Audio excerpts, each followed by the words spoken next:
Thank you very much. Appreciate it. And thank you for being here. Let me provide a brief update on the China virus as well as our economic recovery, which is going really very well, as you probably have been hearing. Nearly 85% of jurisdictions all across our country are reporting a very steep decline in cases. And that's despite the fact that we have the #1 testing program anywhere in the world. We're up to almost 70 million tests, far beyond any other country. This week, cases nationwide have declined by 6%. The test positivity rate has fallen to just 6.5%, a 71% reduction from April and a 15% reduction from mid-July. That's a big reduction. The hospitalization rate for the virus has been reduced by half since April, and I urge everyone to apply common sense mitigation. We know that, and we are all doing that, and I want to thank the American people for really doing such a great job. The United States has now administered over 70 million tests, more than all of the European Union combined. If you combine all of Europe, it's less than what we do. Millions of point-of-care tests are processed in less than 24 hours and many in under 15 minutes. Nearly 80% of all commercial lab test results are now returned within 3 days, so we've gotten that number down from about 8 days to 3 days. And that's only in the longer-term lab cases. But we have many 15-minute tests. We have some 5-minute tests. The turnaround time for federal surge testing sites is just 2 days. So when you send them out, despite the fact that you have a delivery time, which you can't do anything about, it's all the way down to 2 days. It's a very substantial reduction. Great job by the people that do it. We are focused on aggressively shielding the highest risk individuals. Those living in nursing homes and long-term care facilities are less than 1% of the U.S. population, but account for nearly half of all fatalities. That's an incredible thing. So it's 1% of the U.S. population, but they account for nearly half of the fatalities from the China virus. That's why we have rushed nursing home funding, protective gear, and rapid testing equipment, and we will announce additional measures to protect nursing home residents. In the coming days, we've worked very hard with nursing home companies and also with the governors, 50 governors all around the United States, and we have developed a very good relationship with most of the governors, and I think for the most part they're doing a really good job. They're focused very heavily on nursing homes, and when they need equipment that they can't get, remember, they're supposed to get it, but when they can't get, we have tremendous amounts of equipment in stock. Thanks to my administration's decisive action to save American jobs, we're currently witnessing the fastest economic recovery in American history. And that's because the foundation that we set previously, before the virus came and hit our shore, the foundation was so strong. We had such a strong foundation that we're recovering much faster than anybody anticipated. It turns out that it will be a very, very strong V, and you'll see that in just a second. So retail spending has fully recovered and is now at an all-time high. That's not all-time for this month or last month. That's at an all-time high, and you see that with the chart. This was previous to the plague, I call it, the plague coming into our land and really affected 188, we're dealing with 188 countries. And if you see, we've not only recovered, but we're at a much higher level than we were even then. That's an incredible number that nobody thought would even be possible. So we're currently witnessing the fastest economic recovery in American history. That's an amazing statement.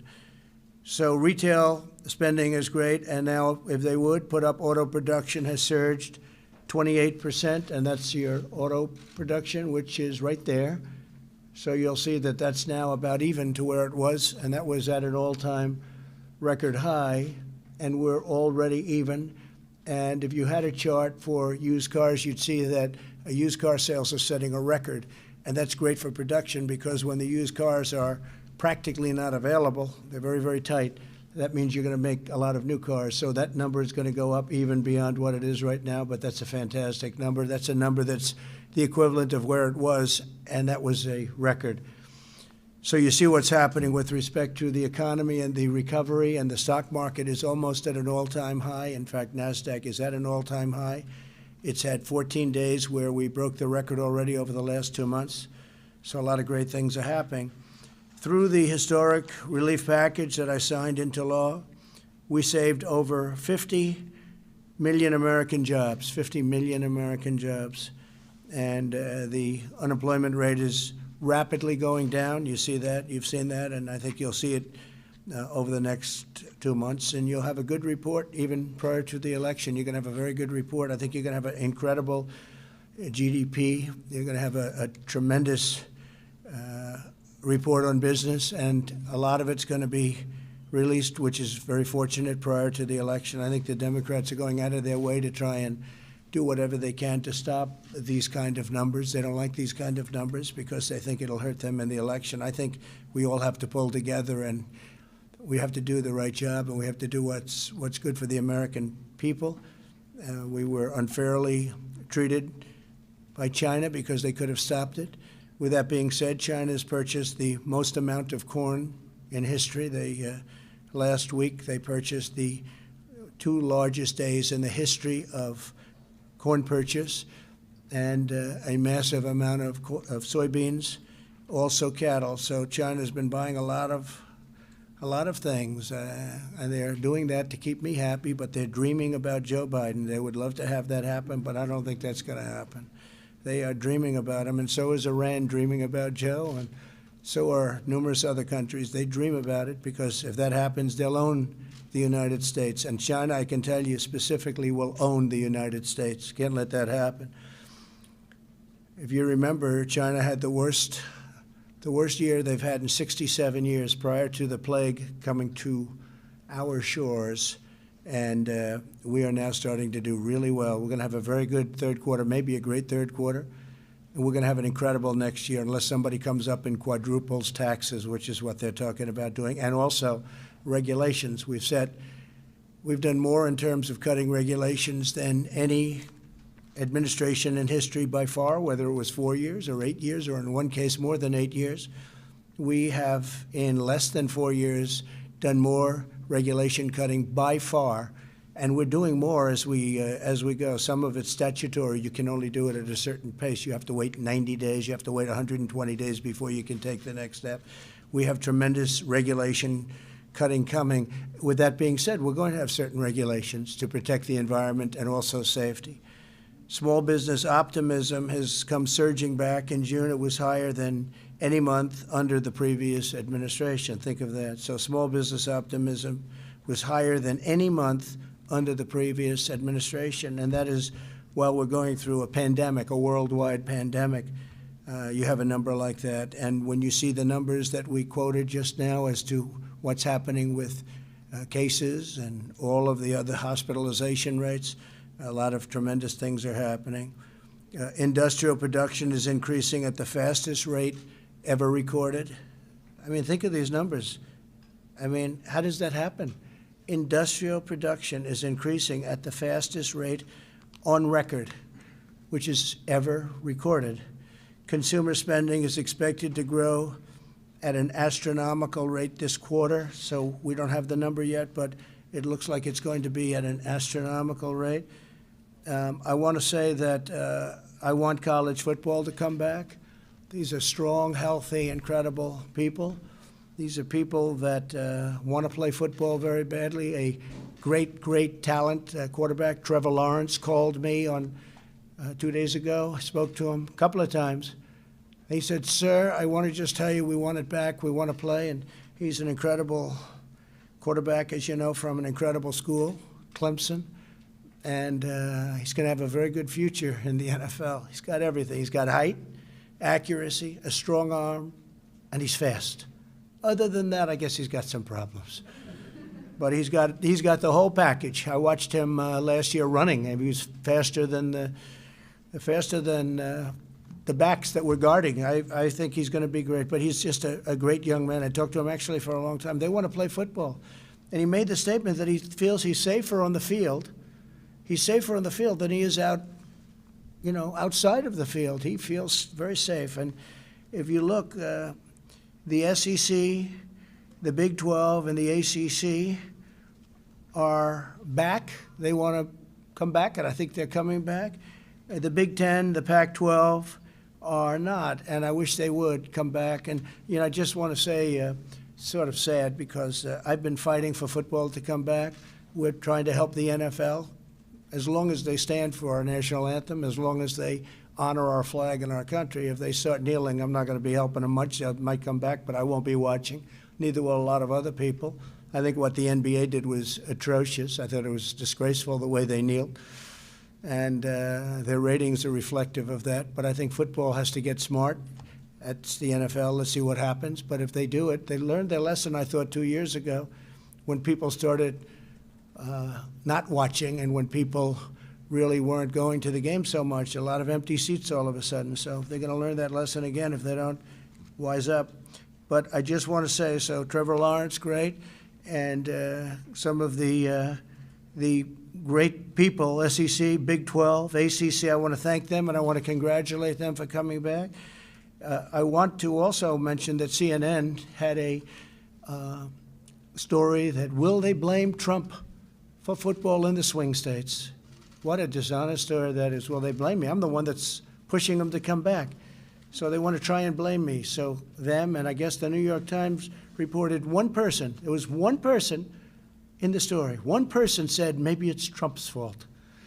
And I'm the one pushing them back. So I'd like to see college football come back. I'd like to see them come back proud and strong. I was very impressed by Trevor. I was very impressed by other people that called me. Players called me. Coaches called me. Coach O, you want a coach who's central casting for a movie? If you're doing a movie, you have to put Coach O as the head because this guy is central casting. But when you have guys like Nick Saban and others calling for it to come back, they want it to come back. And these are great athletes. These are not people that seem to be at all susceptible to this horrible disease. And they want to play football. And we have great testing, so you'll be able to test. And when CNN and the New York Times quoted one person.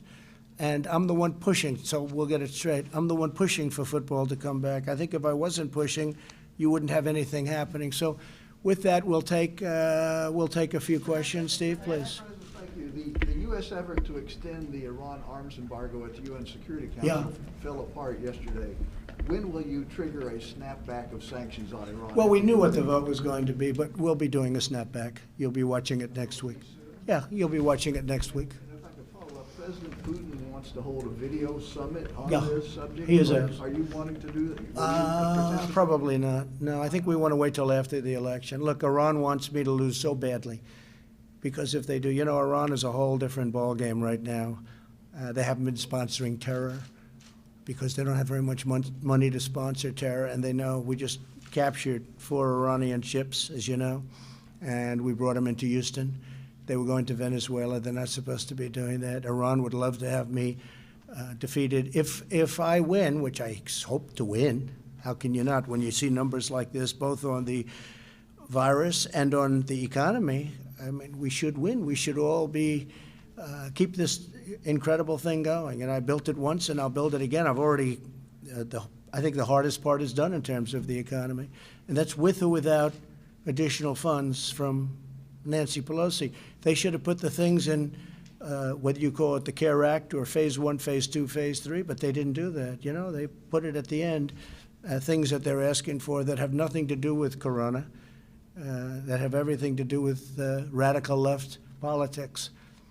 Mr. President, this week more than 40 states have received letters from your postal service saying that those ballots for November 3rd might not make it in time. As president, isn't it your responsibility, since this is your postal service, to meet this critical need? Well, we have a man in there for 2 months. He's a very talented man. He's a brilliant business person. He's done great. He's a very nice man also. And he, Lewis, he is working very hard. But as you know, the Democrats aren't approving the proper funding for postal, and they're not approving the proper funding for this ridiculous thing that they want to do, which is all mail-in voting. If universal, you could call it mail-in voting. Again, absentee voting is great. You request, I'm an absentee voter because I requested, I got, and then I sent in my vote. So that works out very well. That's what we've had. but now they want to send in millions and millions of ballots. And you see what's happening. They're being lost, they're being discarded, they're finding them in piles. It's going to be a catastrophe. So, and this is beyond the post office, but Louis DeJoy is working very hard. The post office has for decades lost billions and billions of dollars. I read numbers today that are unthinkable. And what they want to do now is hit the post office with millions of ballots from certain states. And if you look at what happened in New York and Virginia and various other places, it's a catastrophe. They're losing 20% of the votes. Nobody knows what's happening. So we're going to see what happens. But I do say this, universal mail-in voting is going to be catastrophic. It's going to make our country a laughingstock all over the world. You can't send out millions of ballots. And look at all of the tests. Look, you've seen them. And there are many, far more. Just look at New York, look at New Jersey, look at the catastrophe in New Jersey. And New Jersey had more than just Patterson. Look at what's going on in Virginia. Look at what's happening with this mail-in voting. It's a disgrace. Absentee is good. Mail-in, universal, is very, very bad. There's no way they're going to get it accurately. They're off by 20 and 30%. And this is beyond post office. Now, with that being said, they want money for the universal mail-in ballots.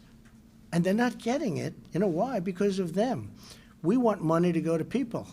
They want money in order to bail out states that have done very poorly.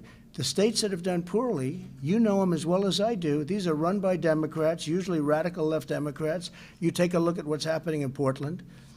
And we'll go into Portland, we have to be asked. We'll go into Portland, straighten it out in 1 hour, like happened in Minneapolis.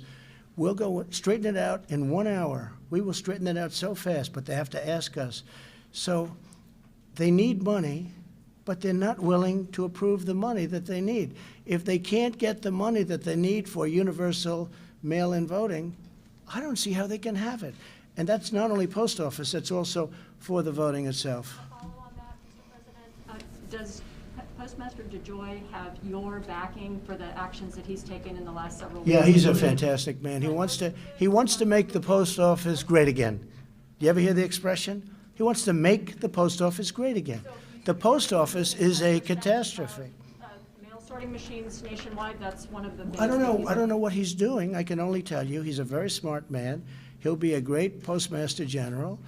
And he needs, obviously, if you're going to do these millions of ballots out of nowhere, he's going to obviously need funding. But the Democrats aren't willing to provide other things, and therefore they're not going to get the funding for that.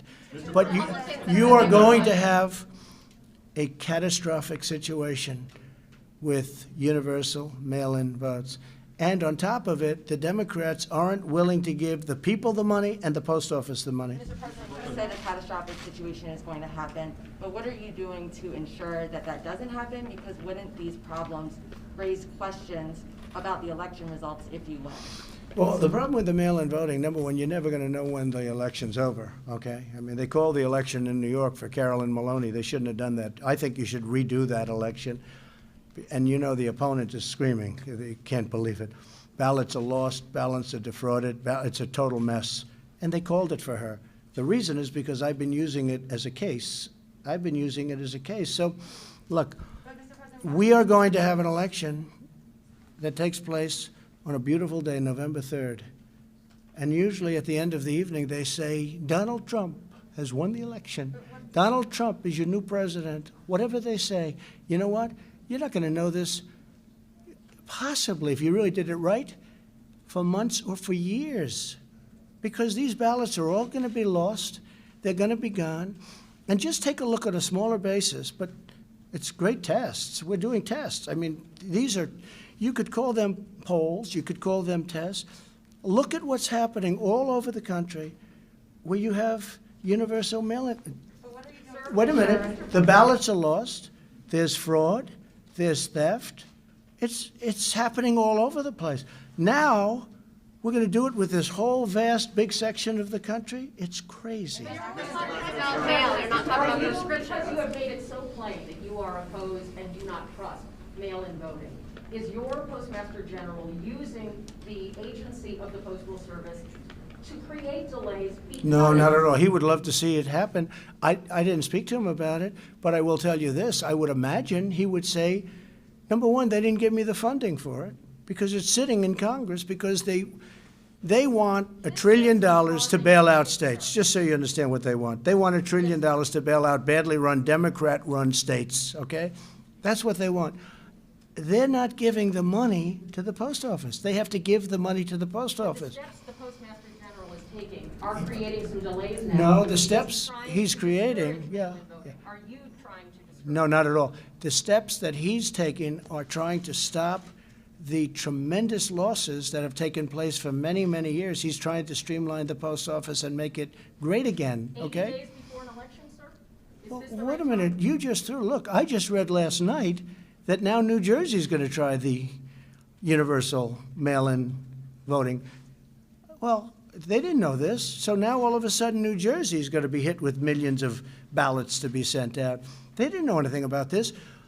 So how does a post office, how does a postal service that doesn't know about it, now all of a sudden New Jersey's supposed to take out and millions of ballots are going to be sent all over New Jersey? And if you look at some of the things they say, like take the state of Nevada, take that little scam that's going on over there with the clubhouse politician governor, take that, where the votes don't even have to be in till they get counted 7 days after November 3rd. That means if Nevada's a very important state, I think we have a great chance of winning that state. If the votes don't have to be in for 7 and they're not counting the votes 7 days later, that means how are they going to predict a winner on November 3rd? Mr. President, It's not just an election. whether a ballot was automatically sent to somebody, or if. No, absentee is okay. Okay, but once the ballot gets into the mail, it doesn't matter. The workers have to sort it. So the bottom line is there must be more resources for post offices across. But the country. Democrats are not approving the resources. You're right, there has to be more resources, I agree, because all of a sudden the post office is tripling up in size. The problem is the Democrats are not approving the funds necessary. It's in there. Now, they have $25 billion, I've seen $15 billion, I've seen a lot of money. I don't know how you're going to spend that much, but that's what they're saying. They're saying, so not only do they want $1 trillion to hand out as welfare to all these states that are run by Democrats doing badly, they want $25 billion for the post office. But they're not approving it. Now, what I want is a lot of money, thousands of dollars, to go to people because they need money. They really, despite the good numbers, despite numbers like that, they need money to live, and I want that to happen.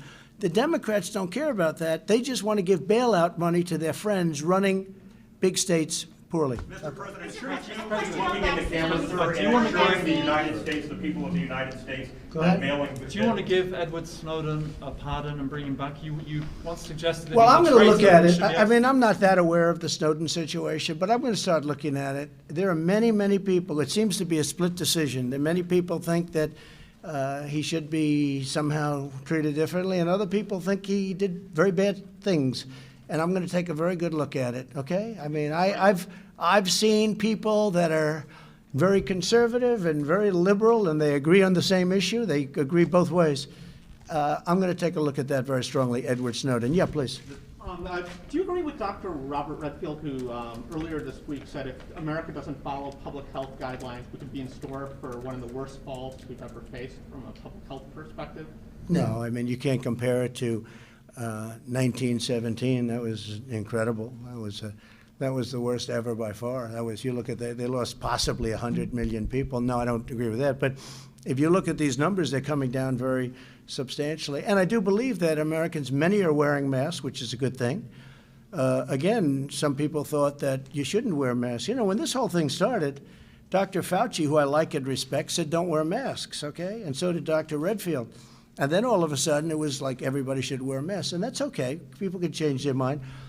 But wash your hands, good hygiene, all of those things, I think people are really doing it to a level that they've never done before.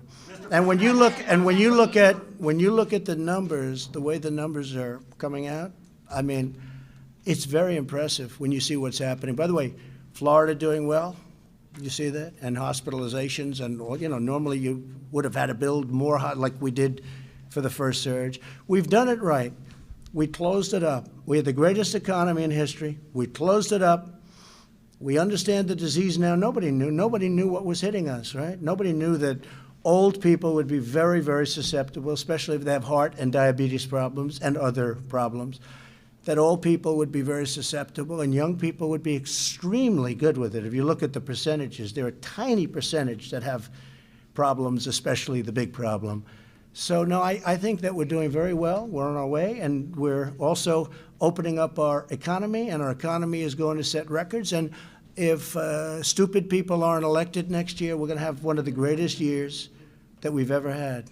Mr. President, I have a quick Mr. question for President, you. you say that you Jennifer, want- go ahead, please. Thank you, Mr. President. You've already taken action on TikTok and WeChat. Yeah. Which other Chinese tech companies are you looking at banning from operating in the United States? Well, the big thing is Huawei, right? Huawei's not here, and Huawei I'm not allowing.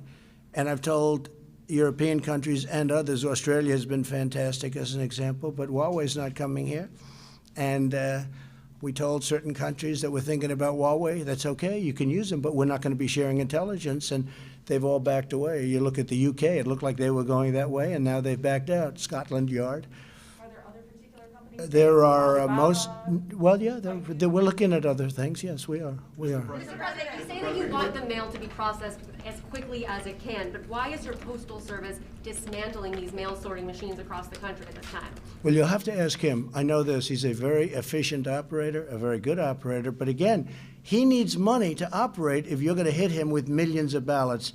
And if you ask him, he will tell you, and he'll tell you very nicely, you have the money, it's sitting there, it's ready to go. The Democrats don't want to approve it. But I want money for other things, too. I want money to go to people so they can live very nicely, because China caused the problem. They didn't. Let's talk about people. On the campaign, will you say now that Kamala Harris is eligible to run and be vice president or president based on being born in Oakland, California? So I have nothing to do with that. I read something about it, and I will say that he is a brilliant lawyer, that I guess he wrote an article about it. So I know nothing about it, but it's not something that bothers me. But sir, when you do that, it creates. Why do you say that? I just don't know about it, but it's not something that we will be pursuing. Let me put it differently. Mr. President, you know. Let me put it differently. Don't tell me what I know.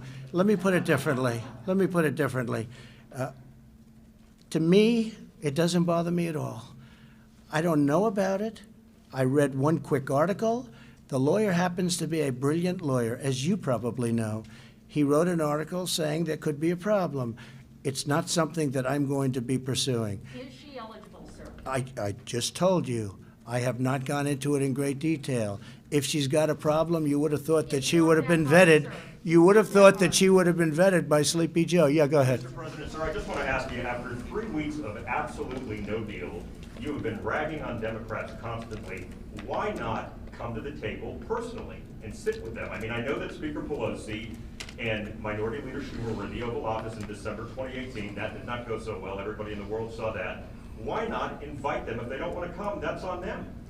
So I think we've done very well. We've had 3 phases. We're into phase 4. We've gotten everything we wanted, and we've also gotten a great economy. All you have to do is take a look at these charts. Our economy is doing good. But we want different things than them. I want money for the people. They want money to bail out Democrat governors and Democrat mayors. Listen to me. My people are doing very good, and my people call me. They're in the office. They call me when it's right. Nobody knows the deal better than I do. When it's right, I'll meet. But right now, it's not right. They want $1 trillion to bail out badly run states. They're Democrat. They're Democrat states. Will something happen? Possibly. But I want to tell you, the country is doing very well right now. We can live very happily with it, without it. But I'd like to do it because I want to give money to the people. I want to put money into the people's hands. They want to put money into politicians' hands so that the politicians don't look stupid. Okay. Steve, please. You've had some differences with your Defense Secretary, Mark Esper. Do you have confidence in his leadership there? Mark Jesper? Did you call him Jesper? Oh, okay. Some people call him Jesper. No, I get along with him. I get along with him fine. He's fine. Yeah, no problem. Firing him, Mr. President? I consider firing everybody. Mr. At some point, that's what happens. Jennifer, do you have something, Jennifer? You're working so hard. Do you think that there will be anyone else who leaves your cabinet after the election, sir? So if we have the success, I think we have a silent majority, the likes of which has never been seen before. I think you read about it, where 62% of the people say they're not even telling the truth on polling, and where the polling is fake, you know, where they do registered voters and where they do many more Democrats than they do Republicans. Same as happened last time. But this year, I think we have much more enthusiasm. Maybe those people back there would understand it better than anybody, but I think there's more enthusiasm for 2020 than there was even for 2016. And 2016 was a record. You found that out. And I believe there's much more enthusiasm now than there was even in 2016. We have a silent majority, the likes of which nobody has seen. I just looked, there are thousands of boats in lakes, rivers, and oceans, thousands and thousands of boats. It's called Boaters for Trump, Boaters for Trump Pence. There's signs all over. Some of the boats have 10 flags on them. They're incredible. There are thousands. We did nothing to do this. This is just generic. It just happened. Let me just tell you, I think the level of enthusiasm for what we're doing, we want law and order, we want low taxes, they want to raise your taxes, they want to have open borders, and they want to defund the police. How do you win on that? They want to go to Texas, and they want to go to Pennsylvania, and they want to stop fracking, and Ohio, they want to stop fracking. They're against steel, they're against anything with petroleum, the word petroleum in it. You won't have a country. These people are crazy. Say, go ahead. As far as your cabinet goes, do you think you'll see more turnover in your cabinet? Well, I don't know. I think for next year, I mean, generally speaking, a lot of times I understand if we win, President will ask for the resignation of everybody and then bring back the people he wants. That's happened before, Steve. And I could see something like that happening. I think that makes sense. No, I have a very good cabinet. I mean, with few exceptions. I wouldn't say I'm thrilled with everybody, frankly. But overall, I think we have a very good cabinet. I will say this, no administration, none, no administration, first 3.5 years has done anywhere near what we've done. 300, we will have at the end of the first term, 300, maybe more, federal judges, including Court of Appeals, 2 Supreme Court justices. Nobody has done this. Take a look at what we've done. The biggest tax cuts in history, biggest regulation cuts in history, rebuilt our military, took care of our vets. We have a 91% approval rating from the vets. Nobody's ever had a 91% approval rating before. I guarded the Second Amendment. They want to destroy the Second Amendment. Take a look at Kamala. They want to destroy the Second Amendment. And as you know, Joe has no control over anybody. He has no control over himself. Okay, thank you very much, everybody. Thank you.